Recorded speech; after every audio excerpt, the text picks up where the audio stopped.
Hola chicos, muy buenos días, bienvenidos a otro video sobre fundamentos del análisis de la conducta.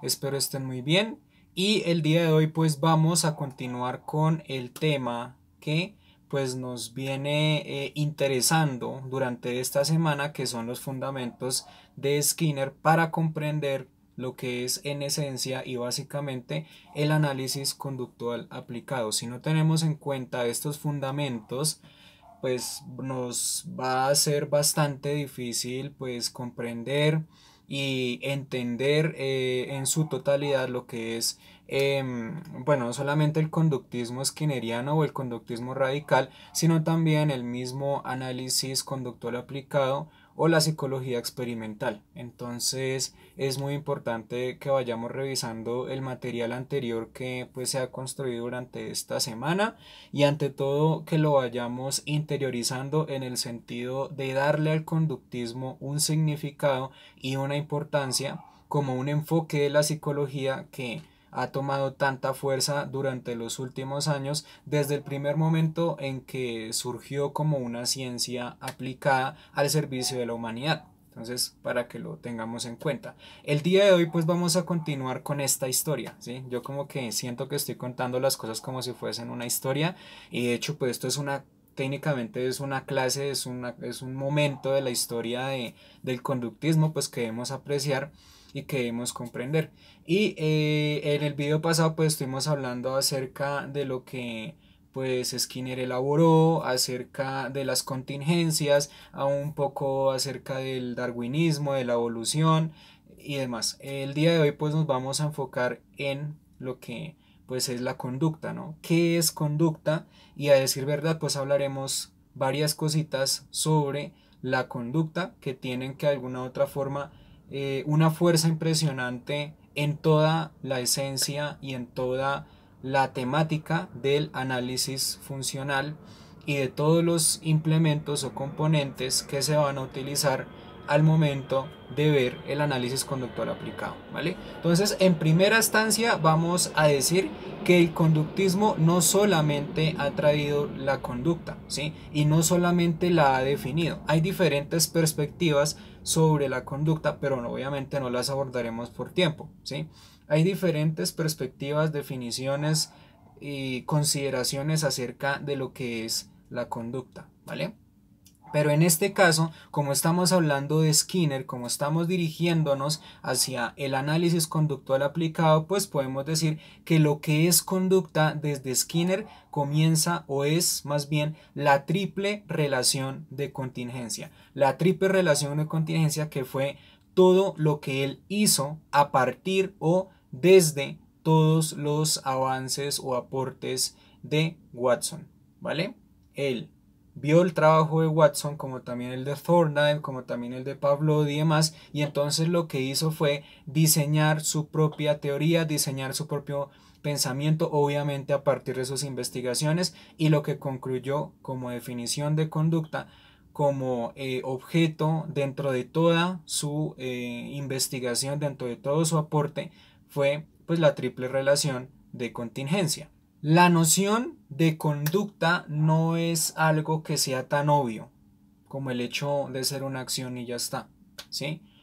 En términos simples, es una reacción al ambiente, ¿sí? Con la llegada de Skinner a la psicología, pues esta definición va a estar vinculada a su obra, que de alguna u otra forma lo iría a convertir como el gran exponente o el gran representante del conductismo radical en todos los tiempos, ¿sí? En todo el contexto científico, ¿vale? Y es justamente el autor de una gran distinción que de alguna u otra forma pues complementa su teoría sobre la conducta a partir de esta triple relación de contingencia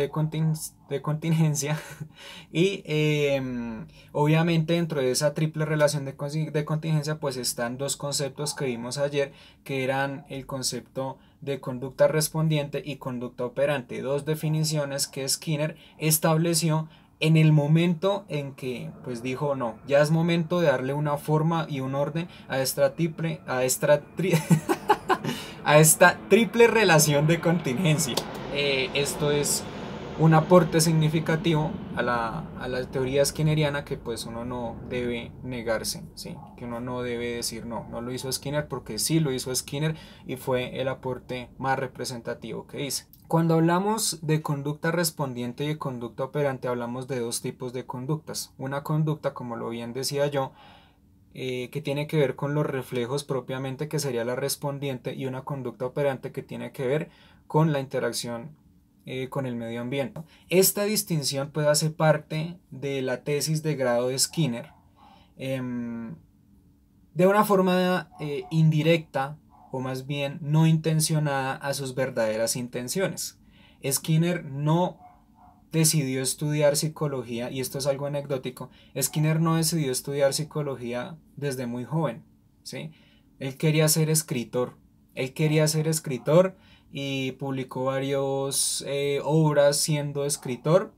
Estudió literatura. Él no quería ser psicólogo, no quería ser para nada psicólogo, solamente quería ser un escritor. Y él decidió escribir sobre la conducta. Él decidió escribir sobre la conducta.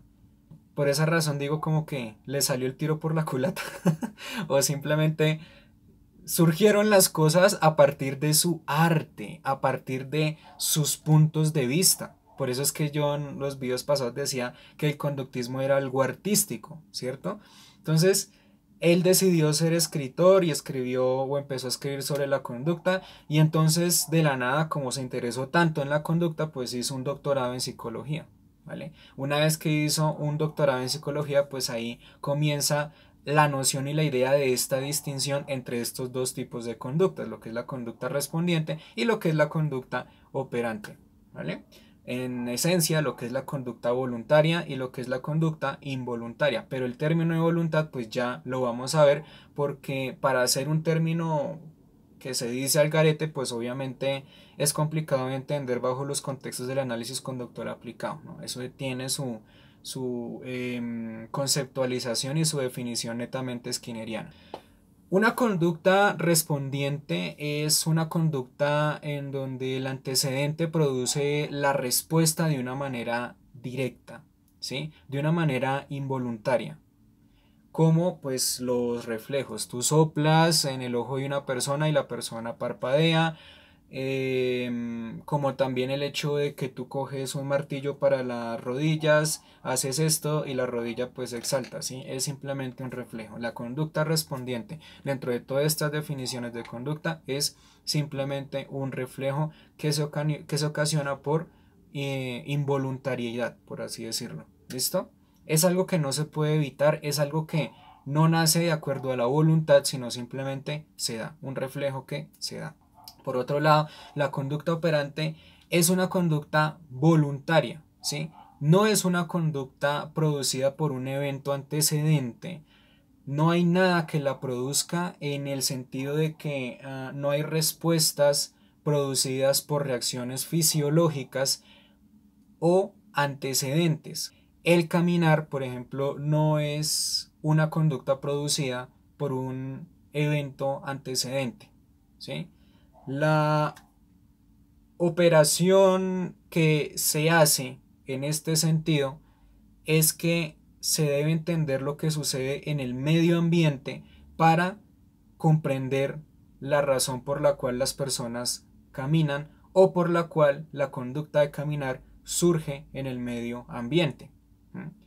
Muy probablemente, por lo que nosotros hablábamos el otro día, por la búsqueda del reforzamiento, o muy probablemente porque es una conducta que ha sido reforzada a través del tiempo en búsqueda del reforzamiento desde los términos evolutivos. Y ahí es donde comienza el término de conducta operante. Se tienen que identificar los eventos antecedentes que producen una respuesta. ¿Cómo puedo, o cómo más bien puede hacer la ciencia para identificar esto? Si la voluntad, a decir verdad, es un tema que puede ser tratable científicamente como también no serlo. Hablemos un poco de la voluntad.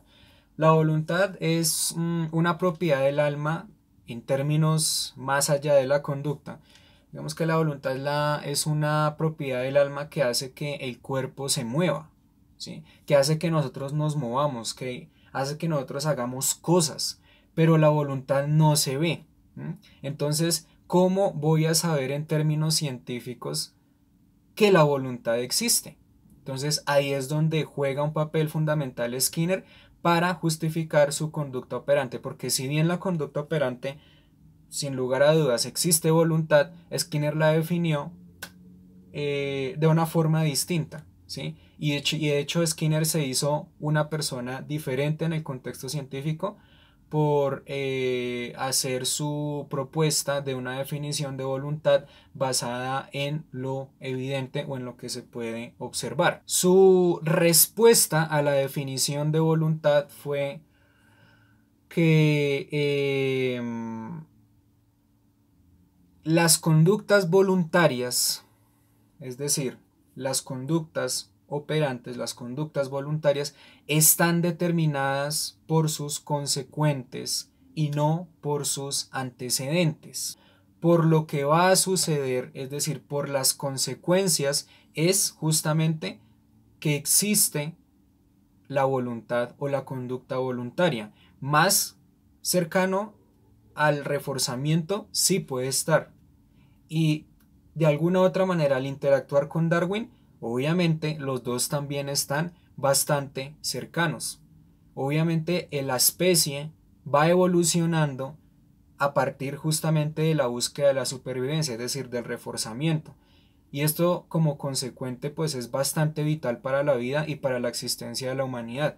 Por lo tanto, Skinner la definió de acuerdo a términos darwinianos para especificar justamente que todo esto se mueve por consecuentes y no por antecedentes. Consecuentes en el sentido de buscar un reforzador o un reforzamiento que permita que la especie siga con vida a raíz o a partir de un momento del tiempo, y obviamente pues otras especies también lo hagan. Skinner llama a colación el término respuesta dentro de esta definición de voluntad.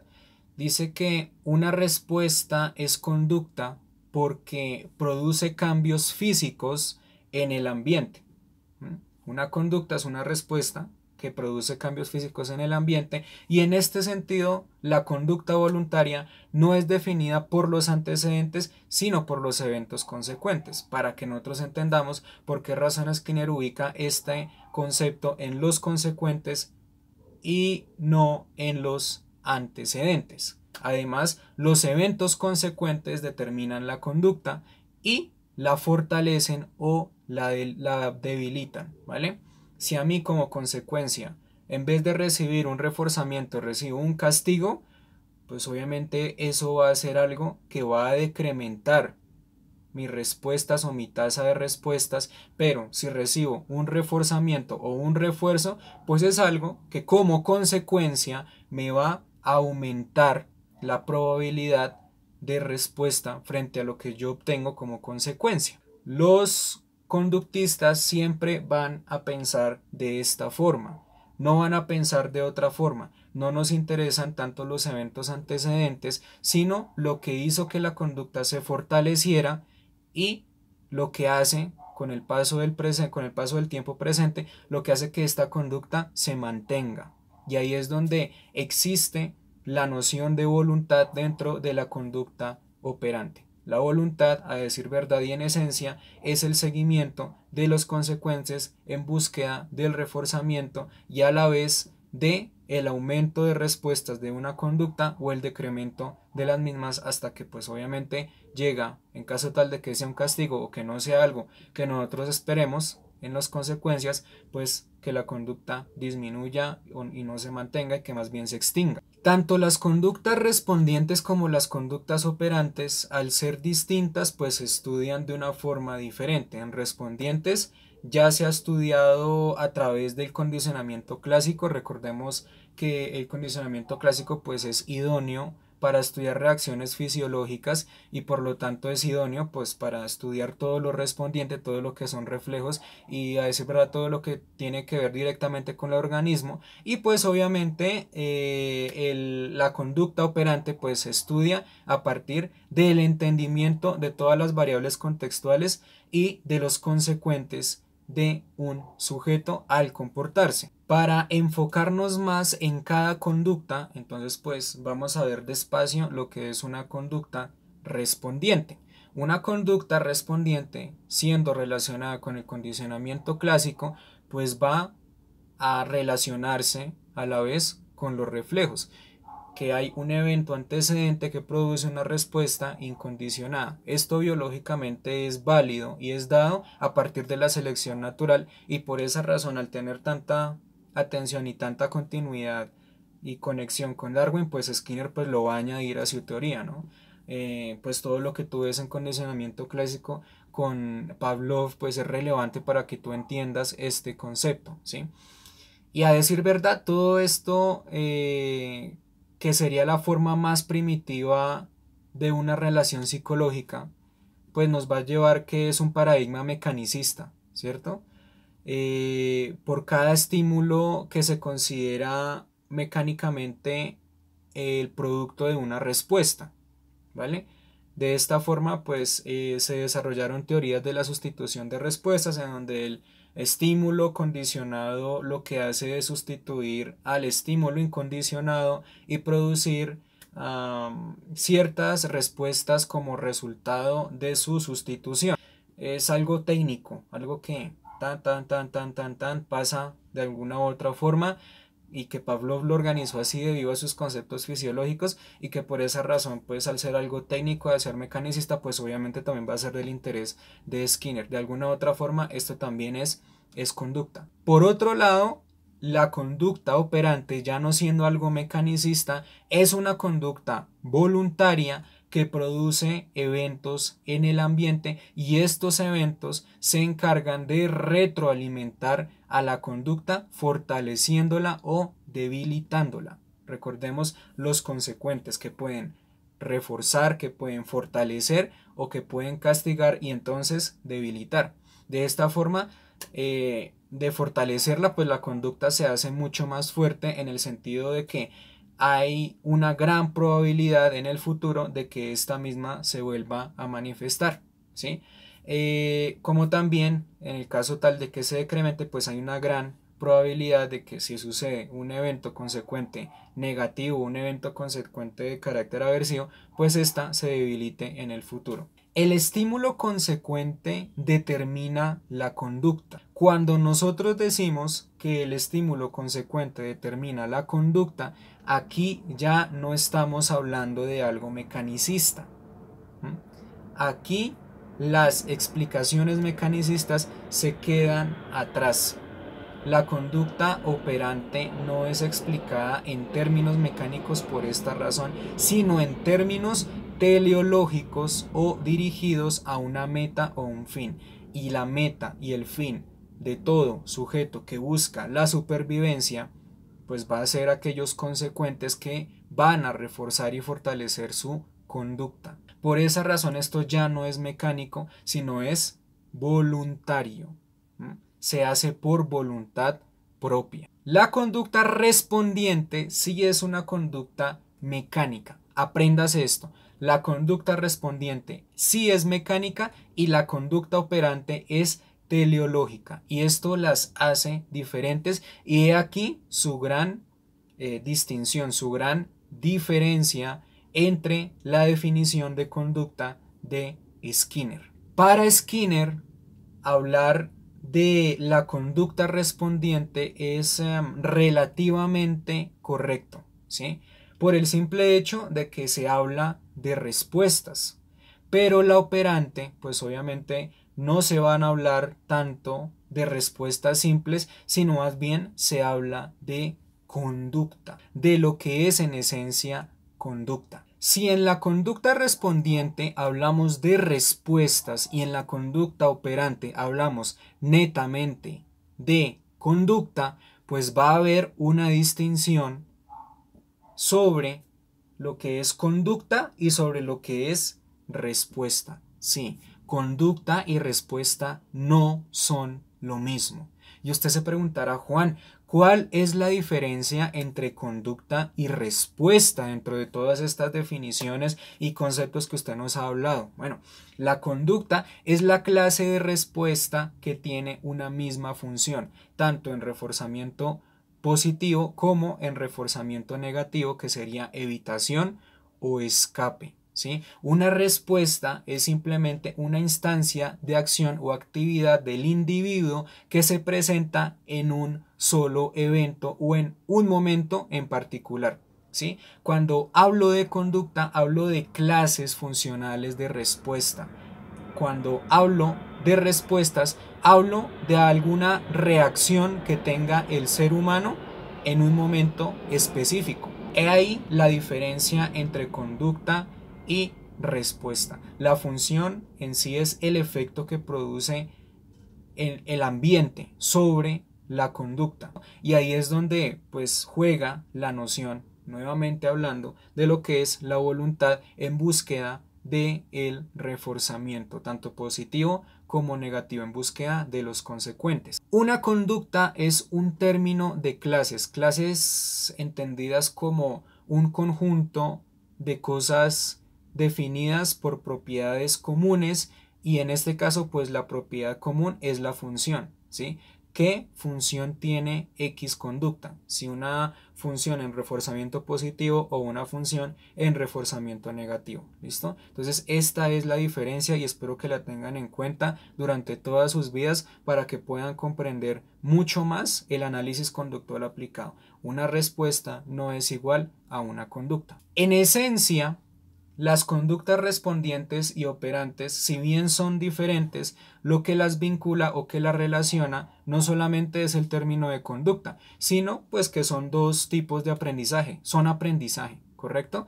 Son aprendizaje, son dos tipos de aprendizaje que actúan sobre un solo organismo y a pesar de que esto pues puede sonar un poco dualista, está en un solo lugar. ¿Sí? Está en un solo lugar y está en un solo sujeto, en un solo cuerpo, como también pues en un solo sujeto, ¿sí? Y esto pues las vincula directamente al medio ambiente. Entonces ahí es donde Skinner pues se zafó del hecho de que le cuestionaran como que, oye, pero es que usted está manteniendo dos definiciones en una misma categoría, entonces eso es dualista, ¿no? Entonces él dice, no es dualista, si bien suena dualista, lo que los hace monista o lo que ubica todo esto en un solo término o en un solo organismo es el hecho de que ambas son aprendizaje, ¿sí? Y que ambas pues están vinculadas con el organismo tanto en sus caracteres involuntarios como en sus caracteres voluntarios cuando este mismo sale a explorar el medio ambiente. La operante ejerce sobre los movimientos musculares además y sobre las reacciones fisiológicas, sobre algunas reacciones fisiológicas. Uno puede controlar a voluntad propia si, por ejemplo, llorar, reír, correr, caminar, inclusive controlar algunos espasmos, controlar algunos dolores de cabeza, pues porque hay muchas cosas que preceden del medio ambiente y uno pues tiene la decisión si pues en términos cristianos ganarse esto o no ganárselo. Bueno, también está el hecho de los movimientos musculares. Uno tiene la decisión o uno mueve por voluntad propia lo que son los brazos, las piernas, la cabeza, rascarse, ¿vale? Obviamente, pues esto de alguna u otra forma también está vinculado con la conducta respondiente en caso tal de que el medio ambiente propicie un estímulo que me haga estornudar, que me haga parpadear, que me haga toser, que me haga mover algún así cuando hay sustos. Entonces, todo esto pues obviamente se vincula al aprendizaje y pues como bien lo dice Skinner es monista porque se vincula en un solo organismo. Otro de los aspectos fundamentales que nosotros debemos tener en cuenta o que debemos comprender dentro de estos dos tipos de conducta es que la conducta operante está determinada por sus consecuencias, ¿sí? Esto pues ya lo habría descubierto Thorndike y es lo que pues retomó Skinner, ya lo había descubierto Thorndike con la caja de los gatos y demás, y Esto que estamos mencionando en un contexto de Thorndike, lo que es la conducta operante que está determinada por sus consecuencias, pues es algo que se llamó condicionamiento instrumental, lo que es lo agradable y lo desagradable para el ser humano o para los sujetos en esencia. Skinner va a ser escéptico ante lo que es agradable y ante lo que es desagradable, y entonces dice, no, Thorndike, eso pues no es muy agradable que digamos. Entonces pues yo lo voy a reemplazar por algo mucho más técnico, pues dado que lo que es agradable y desagradable pues resultan ser etiquetas, en el sentido de no ser objetivas, sino más bien términos subjetivos, pues porque para mí puede ser agradable algo como también para ti, y para mí no serlo y sí para ti. Entonces lo que hace es que en vez de llamar lo que es agradable y desagradable, pues lo va a llamar reforzamiento, o más bien refuerzo y castigo. El reforzador vuelve más probable la ocurrencia de la conducta en un futuro, y ahí es donde nos devolvemos a los términos consecuentes de pues todo lo que Skinner empezó a justificar a partir de la conducta de acuerdo a su aumento y probabilidad de ocurrencia en el futuro, como también a su disminución, decremento y extinción en un futuro en caso tal de que se manifiesten consecuentes relacionados con un evento aversivo, ¿vale? Entonces él cogió a Thorndike, el condicionamiento instrumental, leyó desagradable y agradable, y entonces lo que hizo fue cambiarlo por refuerzo y castigo. Y pues como ya lo hemos hablado, existen dos tipos de reforzamiento: el reforzamiento positivo, el reforzamiento negativo, el castigo positivo y el castigo negativo. Y pues esto hace referencia a que algo se presenta en el medio ambiente o se introduce en el medio ambiente, y lo negativo pues es algo que se quita o se deja atrás dentro del medio ambiente, ¿correcto? Un reforzamiento positivo es aquel evento o consecuencia que, introducido en el ambiente, aumenta la probabilidad de la conducta, ¿sí? Ese es un reforzamiento positivo. Un reforzamiento negativo es aquella consecuencia que, cuando se quita, hace que aumente la probabilidad de la conducta. Reforzamiento negativo equivaldría a cuando se quita un estímulo aversivo. No obstante, a la vez encontramos dentro del reforzamiento negativo pues dos tipos de reforzamiento negativo: el escape y la evitación. El escape es que hay un evento aversivo, y si yo respondo adecuadamente ante este evento, el evento aversivo deja de ocurrir. La evitación es que cuando hay un estímulo que me avisa sobre un evento aversivo, y antes de que ocurra, pues yo respondo antes de que me haga daño o antes de que me afecte dicho evento aversivo, ¿vale? Como castigo, pues tenemos los castigos positivos y los castigos negativos. El castigo positivo es introducir un evento aversivo que disminuya la probabilidad de ocurrencia de la conducta, y pues se quita un evento apetitivo del ambiente, en efecto, ¿correcto? Ese es el castigo positivo: quitar algo que sea apetitivo para el sujeto. El castigo negativo es que se quita algo que reduce la probabilidad de la conducta, ¿ok? Eso es la diferencia entre el castigo positivo y el castigo negativo. El castigo positivo es introducir un evento aversivo. El castigo negativo es sacar o quitar algo apetitivo que fortalezca la conducta. Lo positivo siempre va a ser poner, lo negativo siempre va a ser quitar. Supuestamente el opuesto del refuerzo es el castigo, cuando realmente no es así. ¿Qué sería lo opuesto al refuerzo? Espérenlo en otro video mucho más adelante. Muchísimas gracias por su atención, ya no les quito más tiempo. Recuerden tener esto en cuenta, estas diferencias, estas grandes diferencias que hay y que muy probablemente pues confunden a las demás personas, para que usted mismo tenga una idea mucho más clara de pues todo esto del análisis conductual aplicado. Y recuerde que a través de estas diferencias pues usted va a tener mayor claridad de los conceptos, mayor claridad de las situaciones del análisis conductual aplicado y obviamente pues le va a servir muchísimo más para su aprendizaje. Así que eso sería todo por hoy, chicos. Muchísimas gracias por su atención, que Dios los bendiga. Nos veremos a ver en otro video contestando o respondiendo esta pregunta que muy probablemente pues surgió como agua fría a uno, pero pues se va a responder en el siguiente video. ¿Listo? Muchísimas gracias por su atención nuevamente y que estén muy bien. Hasta luego, hasta la próxima.